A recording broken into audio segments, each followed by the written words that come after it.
The shift that I made was based on my personal experience and experience with clients that even if they maybe struggled with their exercise or with their nutrition and what to eat, there was other areas of their life that was really contributing to their health and holding them back.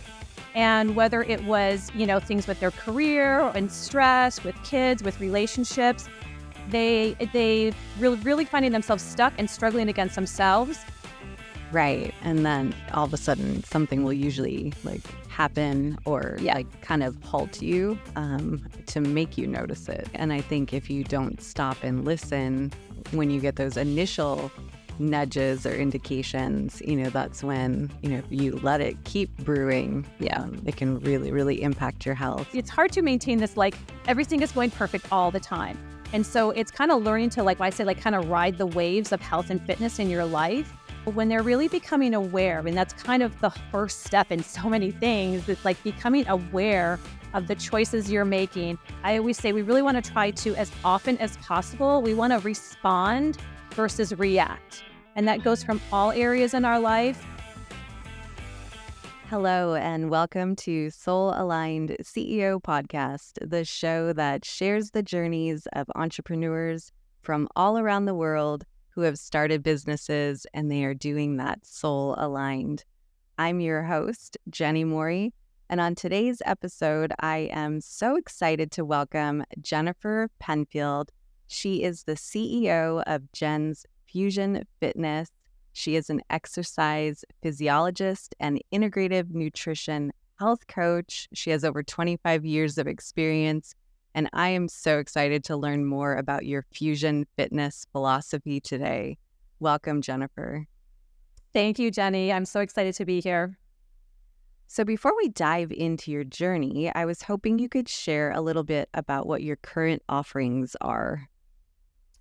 Sure. Absolutely. My business, Jen's Fusion Fitness and Jen's Fusion Health Coaching, has definitely emerged over the years. And my career has always been based around exercise and fitness.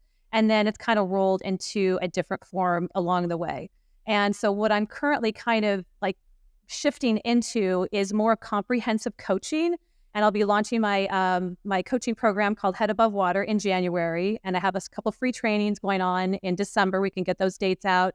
And really what this coaching program is, and this kind of merging, the shift that I made, was based on my personal experience and experience with clients that even if they maybe struggled with their exercise or with their nutrition and what to eat, there was other areas of their life that was really contributing to their health and holding them back. And whether it was, things with their career and stress, with kids, with relationships, they really finding themselves stuck and struggling against themselves. And so with everything I have learned from dozens and dozens of modalities over the years and incorporating these other areas of health that we don't really think about on a daily basis, that they can finally kind of be their own best expert and find the solutions that work for them, so that they can live the happy, healthy life that they desire and deserve. I love that. And I think so many people are seeking that right now. So I'm really looking forward to diving into that more with you. So on today's episode, we are going to talk about Jennifer's background. She's always been active in sports, teaching, and very passionate about fitness. And then we're also going to discuss her entrepreneurial journey of owning a studio, working with clients, and really how she shares a realistic, no one-size-fits-all approach. We're also going to talk about how she discovered the emotional health impact that it has on our physical health, and also the spiritual aspects of fitness as well. And then at the end, she's going to share with us some practical tips for both exercise and nutrition that we can all get started with today. So because of the nature of the topics in today's episode, I just want to make sure that everyone understands that none of this is medical advice and to always speak with your own practitioner. All right. So let's get started with your background. So you had mentioned to me before that you have always been a very active person, into dance, sports, all kinds of things. So share about that. Yes, I have been. It was just my childhood growing up. I was very involved in sports. My parents were helping to coach. I evolved from sports into dance, which was really challenging for me. And I ended up kind of dropping off all the sports in high school to pursue dance full time at the dance studio. And that's kind of right, like kind of looking back, that even shows a little bit of the entrepreneurial spirit I had even at that young age of just kind of like going against the grain and trying something that was just really calling to me. So I've been fortunate that way. So exercise has always been a part of my life in some form or another. And the other thing growing up is we had a pretty healthy relationship with food. And I mean, it was unfortunately in a lot of ways the typical American diet. I think my parents had the Crisco air fryer out for like fried chicken or fried fish, once a week. But as far as like your relationship with food, I was really taught that food is fuel. You need it for energy. You're going to burn it off. And so I'm fortunate that way. I didn't really have any stigmas of like, oh my gosh, if I eat this, I'm going to get fat or things like that. So I am very grateful for that upbringing, kind of that Midwest upbringing that I had. Got it. And so then you decided to go to college and then kind of further pursue those interests. I did. So when I went to college, I was still working at the dance studio, and I thought I was going to become a teacher. And so I think probably somewhere in my second year of college, you had to start to choose, like, what are you going to major and minor in? And I was like, oh, dear Lord, like, I don't like history. I don't like math. Like, oh my gosh, what am I doing? And so I stumbled across this track that at the time was in the College of Education at Michigan State called exercise science. And it was kind of the same track that people would take to would maybe go on to be a physical therapist and other, jobs in their careers and on that path. So I was like, oh my gosh, this is perfect. And so while I was in school, I got my certified group fitness certification. And so I started teaching group fitness classes. And around this time I stopped. I kind of got away from this dance studio just with things went on in college and some other things in my personal life. And then got my certified personal trainer, degree, certification, and then got my degree and started working at as an internship and my first job at the Michigan Athletic Club, which was a very progressive club that my mentors were really, way back then were already into like the functional fitness and just really not like that straight like weightlifting and so I was very, very blessed to be exposed to a lot of different things at a young age in respect to fitness. Right. So then how did you decide that you wanted to start your own business and work with clients? Well, I think that goes back from when I was working at the dance studio. I always thought I had my own dance studio. And so as I merged into fitness, like I loved teaching classes and I loved training clients. Wherever I'd work, I would work either as a program director, bringing in new programs and, innovative ideas. And then it was probably in my mid-20s. We could just see the direction of where the health club that we were currently at, me and a couple of my friends, my coworkers, and we just didn't really like the way that direction was going into. And so my friend, who's now my soul sister, and she became my business partner, we said, you know what, let's do this ourselves. And we went out and we opened up our own studio, teaching Pilates and personal training, fitness classes. We do different workshops. And it was great. I'd still have friends and clients from way back then, and everyone's like, that was the best studio ever. And it was really a special place. That sounds really exciting. I mean, and I can imagine how rewarding that must have felt and still feels to be working with people. Yeah, absolutely. Yeah. So tell me a little bit about your experience working with people or with groups. What is that like for you? So, you tend to, depending on where you're training and what area you live, you do tend to get, with referrals, a lot of similar clients. And so for me, I'd be working with these clients. And at the time, most of them were middle-aged women, some men, usually have kids, a career.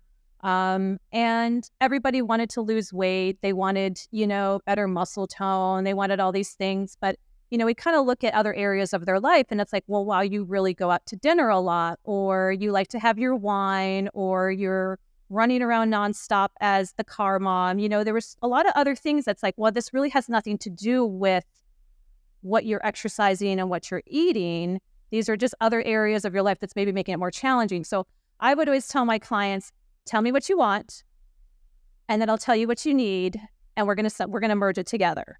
And so that's kind of how that early fusion fitness philosophy started. It's gone a lot deeper since there, but that was really kind of like, okay, let's meet, you tell me your goals and I'm going to tell you what you're doing is not going to reach your goals. So we need to tweak them. So what are you willing to give up? What are you willing to add? And let's be realistic about it rather than trying to say, hey, here's your diet, here's your exercise, expect all your results in 6 to 8 weeks. That's just not how do it. Yeah. Yeah, exactly. So that's really kind of interesting how you were able to notice that there was a bigger picture of what was going on with, everyone and maybe why they weren't achieving the results that they wanted. So what would you say are the most common things then that people struggle with as they're, trying to achieve their nutrition or fitness goals? At first I thought it was because their goals weren't clear. And I really don't think that it's not clear. They're just not really aware of what steps are necessary and how they end up kind of struggling against themselves. So a lot of people make these broad statements, and there's nothing wrong with saying I want to lose weight or I want, whatever, to go down a dress size or whatever, lose inches off my abs. But I think they end up struggling with, feeling lost, feeling overwhelmed, feeling like maybe they've tried everything, hearing a lot of different things. I mean, it doesn't take long to listen to the radio and the TV and, magazines, all this stuff now through the internet. It's like, they've got the best solution for everything out there. And so I think it's very overwhelming, and they end up kind of really losing, they lose touch of themselves. They kind of lose that inner guide to where, like, what you like to eat, what feels good when, what feels good to move your body. And they end up kind of like having a separation. They kind of end up losing that and kind of get lost in this this crazy shuffle of really not knowing what to do and spinning their wheels. Right. And I think sometimes it's easy to just, like you said, not know where to get started. And then there's kind of an emotional component of that, which I want to talk to you about, because I think that, we all know we should eat better and we should move more. Like, it's not like really that complicated. But when you add into it kind of the emotional component, how have you seen that really impact people and what they're trying to achieve? Yeah, the emotional aspect, and I'm kind of back that up to they don't even really realize that there's an emotional aspect going on physiologically in their body. So the easiest way for me to explain it is using stress as an example, because most people today deal with a lot more stress than what our lives used to be. And it kind of becomes the normal. And it almost kind of becomes like a crown, that they wear, like, oh, I'm so stressed out, but I get it all done, So them not realizing how the stress affects the physiology of their body, they might feel it in an energy drain, because that's another common thing that everybody wants to do is they want to feel better and they want to have more energy. I want to feel good throughout the day and have more energy. And if you are dealing with chronic stress and then extreme stress, here and there throughout the day, that just wreaks havoc on your physiology, and it ends up wearing on your energy, on your immune system, how your body processes the foods that you're eating. It just completely changes it, and you can't see it, and you can't even really feel it that much. And the more you get in tune with your body, you can, but it takes a while to really get to that point. So having that stress and how that affects their emotional health, to me is huge, and just most people don't really understand how much it's affecting them. Right. And then all of a sudden something will usually happen or kind of halt you to make you notice it. And so Yes, that's actually a really good point, because I would say that happens the majority of the time, that we kind of get knocked on the side of the head. And it's like, whoa, what just happened? Oh my gosh, I'm so bloated and I feel terrible all day long. I'm getting migraines now. I have this or this or that. And it turns into like a chronic condition that they don't know where it came from. And these things don't come out of the blue. That's for sure. I mean, in my experience for working with people and for myself, it usually has been kind of brewing for a while. Yes, definitely. And I think if you don't stop and listen when you get those initial nudges or indications, that's when, if you let it keep brewing, it can really, really impact your health. Yeah. And so what are ways then that you work with people to kind of help them with that stress and kind of understand how it's impacting them? First, it's just them getting real about their current lifestyle, their current daily responsibilities, just kind of their current, I wake up in the morning. What does a typical day look like? What does your typical week look like? And until we really know where you're starting from and kind of what you've been doing, it's hard to make any changes. And so I like to have them look at it. Okay, where are the times are you waking up? We'll continue to use stress, because it's something that most people suffer from at some point. Are you waking up in the early mornings with that like panic feeling, where you're waking up and you're like, oh my gosh, I feel like I'm forgetting something. I've got so much to do today. And that's how you're starting your day. And that's not very healthy, so we can look at, okay, this is how you're starting your day this way. Okay, we need to start with some early morning practices to help calm down your nervous system, to kind of help regulate your body a little bit better so that the exercise and nutrition, which helps to support that, is going to be beneficial for you. And then you can have somebody else that's like, no, I feel great in the morning. I rock and roll the whole day. It's like 3 to 5 o'clock in the afternoon. I just change into a different person and I'm moody, blah, blah, blah. So then you take that and you go, okay, you're feeling good up to this point. Now we need to kind of look at, all right, what are your habits? Are you stressing about the evening? Are you, are you just overwhelmed? And so again, we can look at, all right, for this person, what are the habits and techniques that we can use to help support you at that time of your day that can help you get through and feel better. Yeah, I mean, really, it's a lifestyle. And I think especially, the older that you get, you start to realize that all of your choices, add up, and really you are a result of everything that you're eating, drinking, doing, seeing, saying. Absolutely. It's all cumulative. And so I really like that approach because I think a lot of people kind of get into either a fitness or a nutrition journey and kind of are very laser focused and maybe stick with it for, a few months and then can easily get sidetracked. But like the way that you're looking at it seems like you're incorporating kind of their whole lifestyle and how can we make better choices. Absolutely. And, you're never, in my opinion, you're never going to be at your best exercise program and your best eating plan and you're meditating all the time and your kids are perfect at the time. It's hard to maintain this, like everything is going perfect all the time. And so it's kind of learning to, like I say, like kind of ride the waves of health and fitness in your life so that you might be going through an extra crazy, stressful time with work, with your kids' schedule. The holidays is a perfect example. A lot of people get stressed out. And so it's learning how to adapt in those ways to not just like give in fully, like, okay, just, here's where we're at. Nothing's going right. Why am I gonna, I just throw up my hands and I'm just gonna say, screw it. And I'll start again in a few months.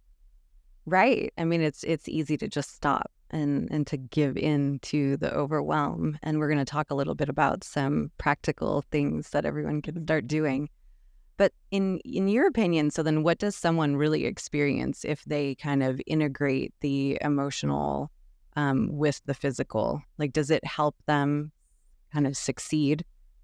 Absolutely. Because it's I hate to say the word teaching them because they already know it. It's guiding them to kind of like their own inner guidance, their own inner knowing, which kind of goes along that emotional to that spiritual connection. And so when they're really becoming aware, I mean, that's kind of the first step in so many things. It's like becoming aware of the choices you're making. I always say we really want to try to, as often as possible, we want to respond versus react. And that goes from all areas in our life. I react plenty more times than I wish I would, but it's also nice when you just catch it. Like, oh man, I'm reacting again. I need to take a step back so I can respond. And that kind of actually goes from like people like choosing their workouts. You had a stressful day at work. Screw it. I'm not going to the gym. I'm going to go home and, eat popcorn and, drink my wine instead because that's what I want to do, And I'm not saying you shouldn't do that sometimes, but it's just, are you responding or are you reacting to what's going on in your life? So when they can start to realize that they are in control of a lot of their responding part to their health, their fitness, and their life, to me, that's just huge. You're empowering them, and ultimately, it is their choice. And even when you make such great choices, it's like, no, you know what? I know this isn't really what I should do, but I really want to do it, and it's like you don't feel so bad about yourself. It's not like you're just throwing in the towel. You're like, you know what? No, I'm going off for this weekend, and I'm not going to think a thing about exercise, nutrition, or whatever. I'm not meditating. I'm just going to go out with my girlfriends or my whatever family and just knock out a bunch of fun. And that's great. And that to me is actually necessary as well, like learning how to find that balance. Right. Kind of enjoy that chocolate cake from time to time. I really like that what you said about responding versus reacting. And I think that that's important, even in the example that we're talking about with stress, because I think so often when people are just super stressed and like are managing a lot, it's easier to just like mindlessly eat, and you're kind of reacting and soothing that stress. And so I really like that choice. Like, I'm going to respond to how I'm feeling. I don't need to have a bag of potato chips. Maybe I'm going to go for a walk instead. Right. Absolutely. Yeah, it's a perfect example. And, when we take stress to like, a more extreme, to where it like is manifesting into like anxiety or depression, things like that. And again, this is not medical advice, but it is proven that the best ways to help cope with like anxiety, depression, which are usually caused from an excess of stress, is through exercise, diet, getting enough sleep, and having, whether you call it meditation or just that mindfulness time to where you're just kind of, disconnecting for a little bit. So those 4 things help regulate your stress on a regular basis. And so that way, if you tend to, like I have suffered with anxiety over the years, and I still do. And I've kind of got my little bag of tricks that work for me most of the time. But if you're not eating well, you're not exercising, you're not sleeping well, you're not taking the time, even just 5 minutes here and there, just to kind of shut the brain down, you're just setting yourself up for a really rough roller coaster ride. Right. So that's kind of a nice segue. So how about we share some practical tips? Because I think that, as you mentioned earlier, often, there is so much out there to choose from, and people kind of don't know where to start, and it seems like too much. If I can't go to the gym for an hour, if I can't have my full meal plan all situated out, is it worth it? Like, where can I start? And does it really help to take those simple steps first? Yeah, absolutely. And to me, simple steps is really the only way to get started. Simple, practical steps. There are people out there, and it's like their personality type. They're like, nope, I want it clear cut. I don't care how strict it is. I'm going to do it. I'm going to follow it to a T. Most people aren't like that or can't maintain that for a very long period of time. But if that works for you, then go for it. But otherwise, for exercise, we'll kind of break it down. For exercise, it's just the number one rule is move your body. And it is now proven that sitting and being sedentary is one of the greatest health risks for diseases as you age. So you need to move your body.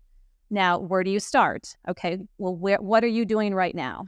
If you're not doing anything, then getting up and moving your body throughout your house, throughout your office, going for a walk. Walking is literally one of the best exercises you can do. It doesn't matter when you're starting, if you're walking slow or you're walking fast. You just get moving. And then if you're like, well, I walk 3 times a week and I feel pretty good, but I feel like I need to do more. Great. And you probably should be doing a little bit more. That's where I would recommend getting in some light resistance training, either body weight training. I love to use just free weights at home. I do my own workouts at home now through my Zoom, my Fusion Zoom classes. And it's just a very simple way. It doesn't have to be complicated, and it doesn't have to take hours in the gym. And then, I do like to incorporate some sort of like stretching, whether it's a yoga or Pilates, into most of my clients, just because it usually makes their bodies feel really good. So those are kind of the 3 areas, getting on the walking or cart, anything you enjoy. Move your body and do something you enjoy, and then you kind of tweak it from there for what your goals are. And is there a certain amount of time that you would recommend? It there are some guidelines. So it's also looking at what your schedule is. So if you are someone who, I'm kind of wide open, tell me what's the most beneficial. I say exercising 3 to 5 times a week, depending on how long. If you're going to work out for closer to 45 minutes to an hour, then 3 times a week, it is good. Even twice a week, you're going to get results. If you're working out more to that like 30, 40 minutes, then, 4 or 5 times a week is going to give you a little bit better benefits. And that's kind of mixing it up too. It's not having to do the same thing, every day. I think the recommendations now for like cardiovascular and just what it shows to like help disease and all that is 30 minutes, 20 to 30 minutes, 5 times a week. But that can be overwhelming for people. And that's where it's like, I don't have that time, I mean, I get it, especially like a busy mom or this or that, So if you only have 10 minutes, 5 or 10 minutes to move your body while you're getting ready in the morning, doing some body weight squats while you're brushing your teeth, doing some push-ups while your coffee's countertop push-ups while your coffee's brewing, it all counts. It all counts and it all adds up. And then maybe you have time on the weekends to go take a yoga class or something else that you enjoy. Got it. So just start is basically the message. Like, don't wait. You don't need a huge master plan. Like you can start after they listen to the podcast. They can go for a walk and get exactly, or even listen to the podcast while you're walking. Like that's a better idea. And that's what I usually do. That's actually what I have not actually been walking as much as I used to. But that was where I fit a lot of my stuff in, because again, how am I, how do we fit all this in, right? All the things on our list that we want to do. Right. And then it becomes almost more stressful because then you feel like you're not doing what you're supposed to do. And so I really like that approach. And it's like gentle, but like, hey, let's be realistic. Like you need to just start. And I do it too. Like if I get into periods of time where I'm not exercising and then I kind of get in my head where it's like, okay, no, you just need to start again. Like just go do something because you know how good it feels. And it's like your mind tries to trick you. Like, no.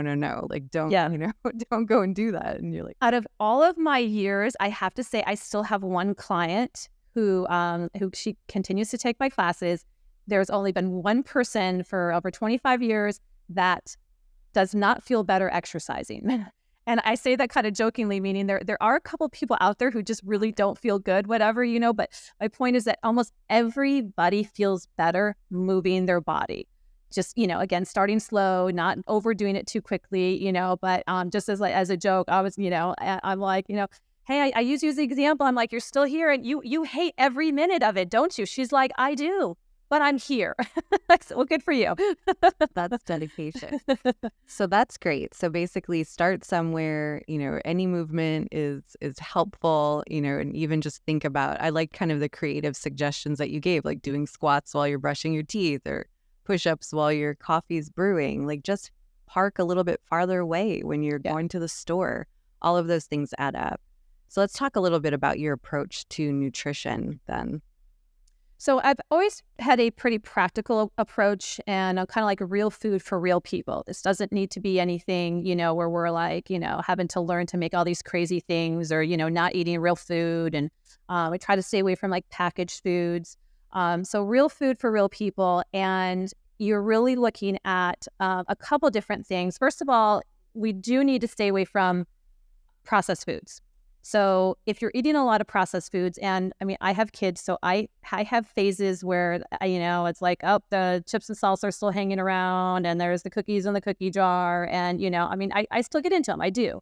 But I'm aware of it and I minimize it after it's like, okay, it's a little too much. But if we can get rid of the majority of that processed food that has seed oils in it, that has excess sugar and preservatives. So you're already going to be moving in a healthier route, or a healthier path by doing that.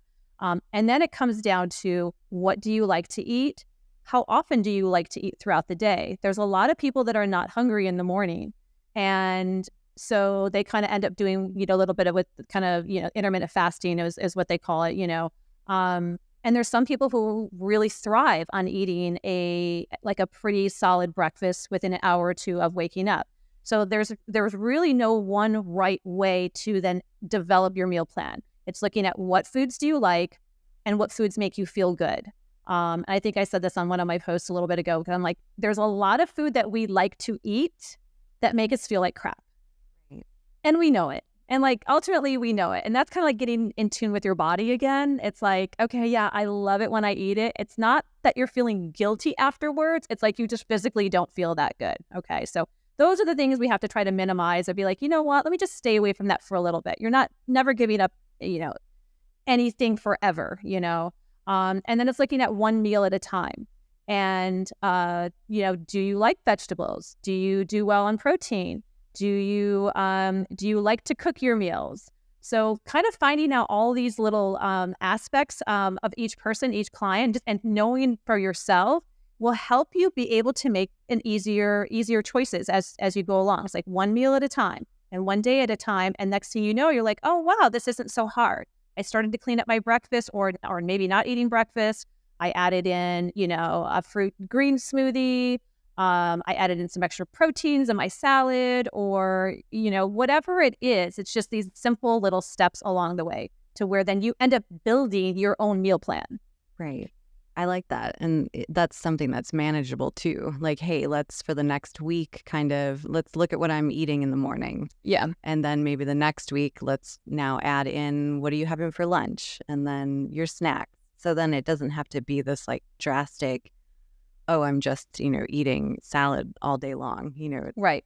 And for a lot of people, that's not good. Yeah, exactly. They have this conception of like what they think is healthy, and then that actually ends up like hurting their body and their metabolism, in the short term.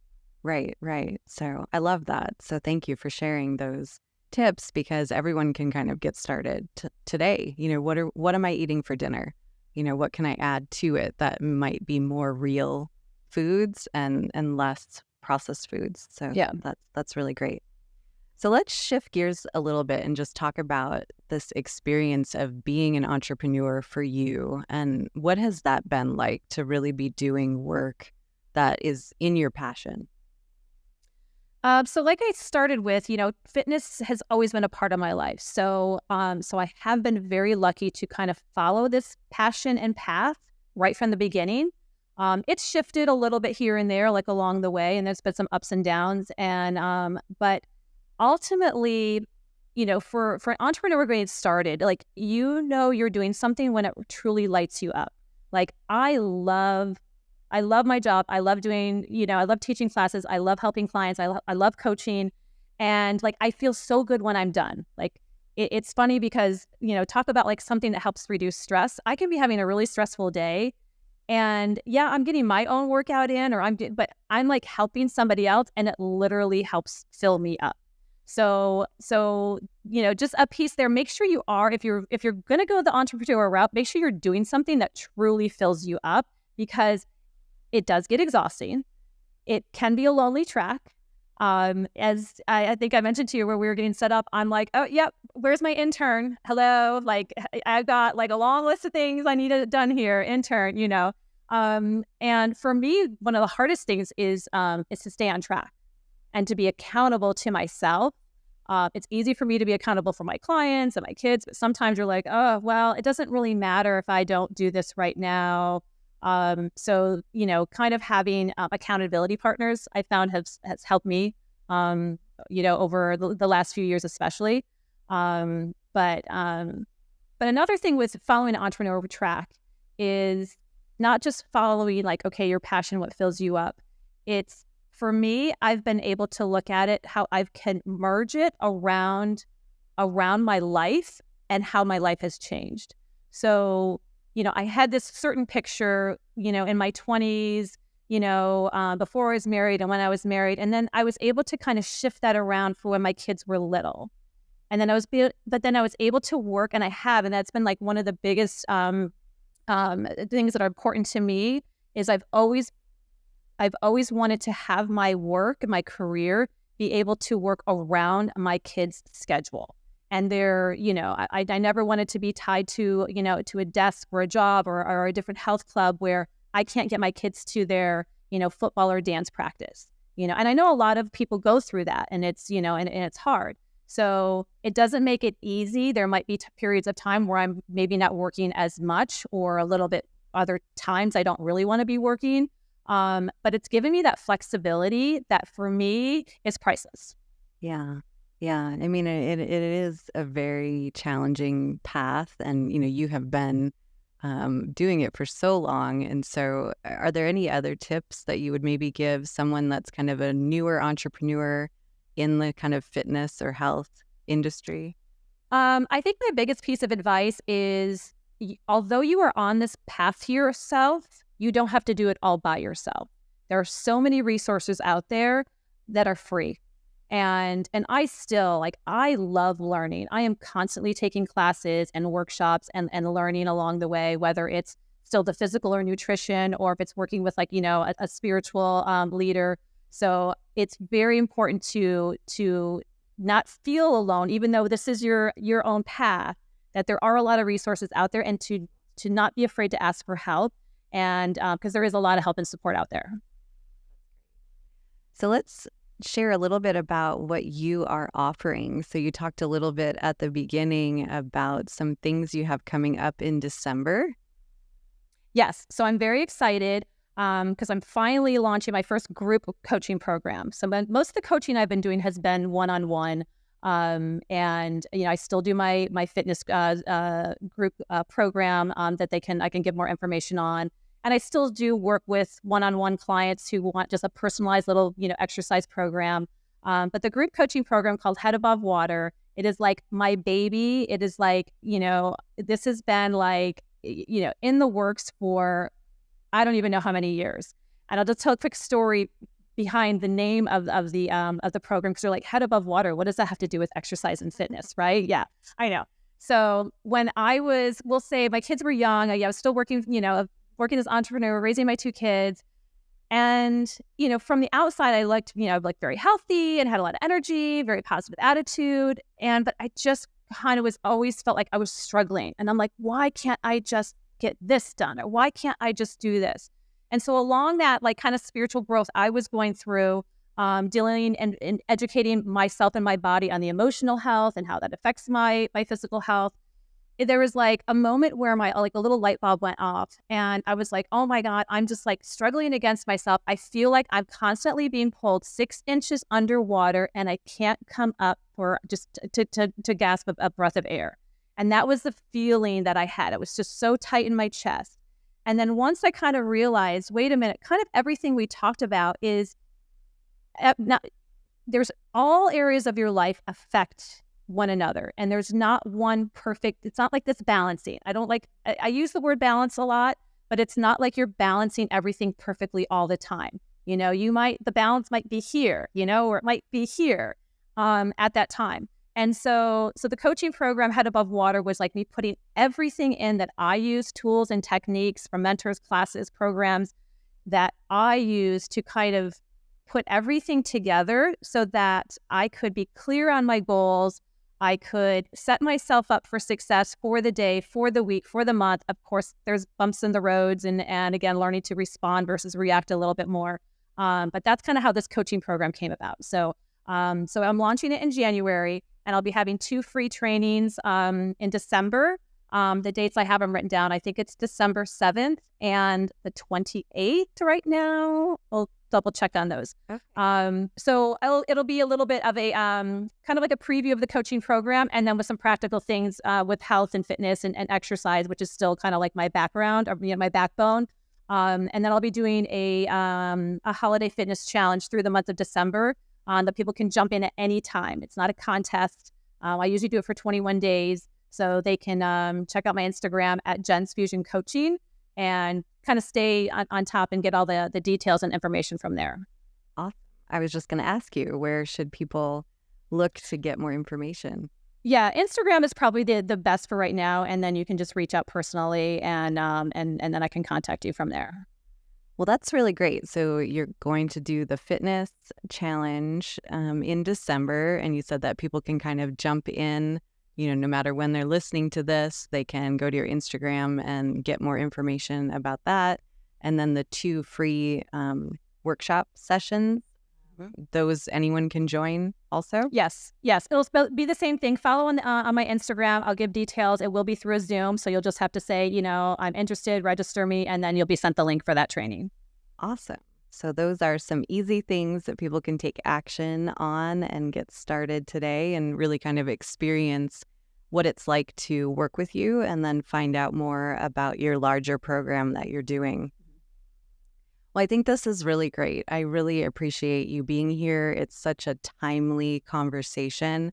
I know the end of the year, many people start thinking about, their health and their fitness just with the whole brand new year. And it's really important that we take care of these bodies that we have and the mental, emotional and spiritual aspects too. So I really am very interested in, these types of programs also. And so that's why I wanted to have you here today. So thank you so much for being here. Thank you so much. I love this. This is fun. And I just want to thank everyone for listening. I hope that you have found this episode informational and interesting, and maybe you are even inspired. And until next time, I wish you much peace, love, and joy as you pursue being soul aligned.